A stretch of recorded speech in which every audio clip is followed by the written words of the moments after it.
Eu não sou nem esquerda nem direita. Tá? Eu tenho noção do lugar em que nasci. Tá? Eu sou aqui da cidade de Itapecerica da Serra, do Parque Paraíso, e toda uma vivência dentro de um setor operário. Né? A minha mãe se aposentou na Bering, na linha de produção. Né?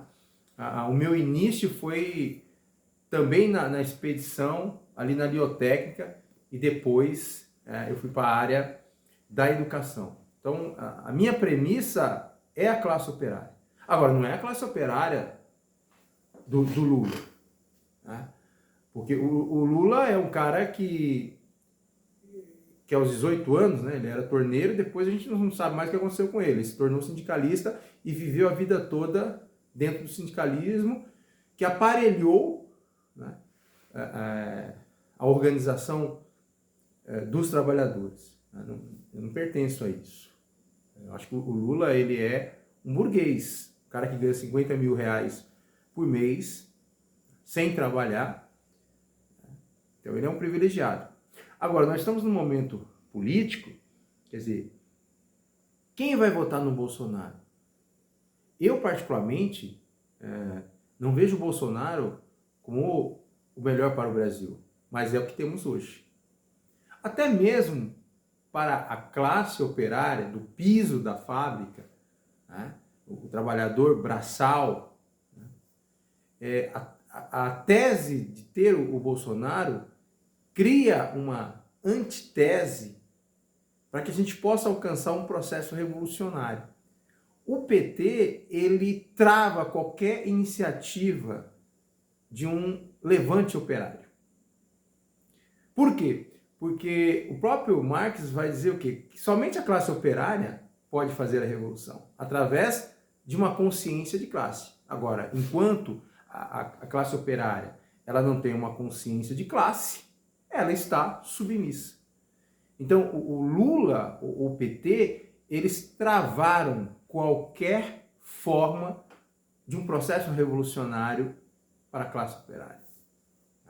Por outro lado, o Bolsonaro, quando ele fala que, olha, não deveriam ter fechado o comércio, porque as pessoas têm o seu comércio, outras pessoas vão comprar no seu comércio, precisam desse comércio, quer dizer, há uma troca ali, né?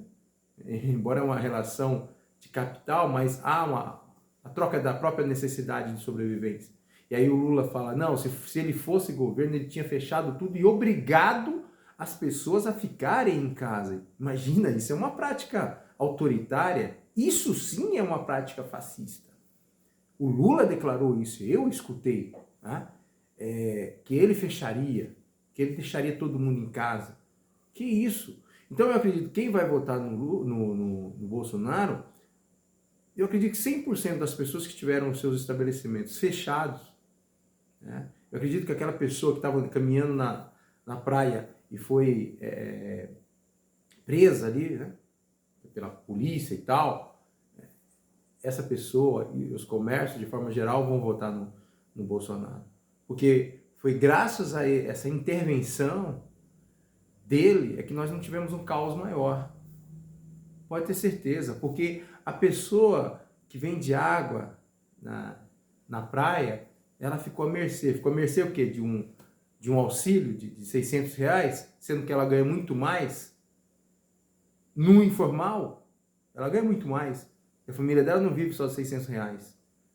Então, eu acredito que essa pessoa que vendia água na praia, a pessoa que vendia o pastel na rua e foi impedida, essas pessoas vão votar. E são operárias. É isso que as pessoas não conseguem entender. Quer dizer, quem é o operariado hoje? Eu que estou aqui na internet falando, não. É aquele braçal que está lá com a caixa de isopor, vendendo a água, a vendedora ali de pastel, a pessoa que está recolhendo a latinha. Esse é o operariado. O servente, eu não digo nem o pedreiro. E se o cara é o pedreiro e está contratando alguém, ele está ganhando em cima do servente. Então, o servente é o operariado. É o trabalhador braçal que faz tudo e ganha pouco. Então, a classe operária é a que mais sofreu, porque ela precisava ir à luta, a ganhar o seu pão de cada dia e foi impedida. Então, a coisa está muito clara, né? O Bolsonaro, ele é o melhor para... Não, não é.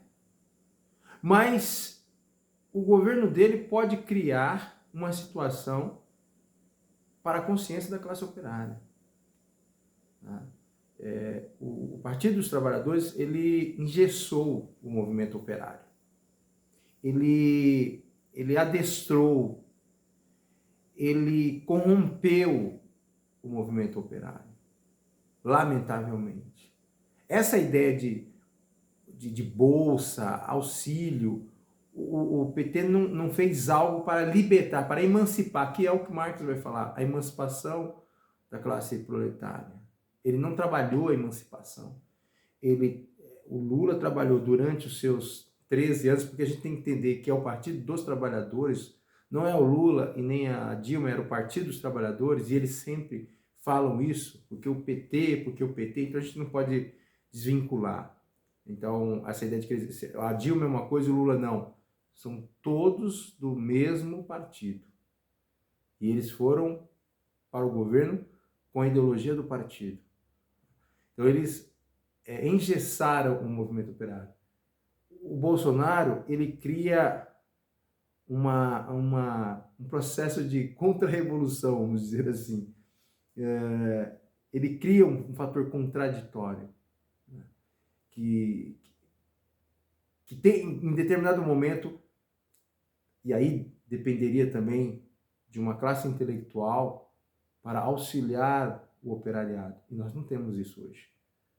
Os intelectuais, eles estão atrelados, ou uma parte dele, à campanha petista.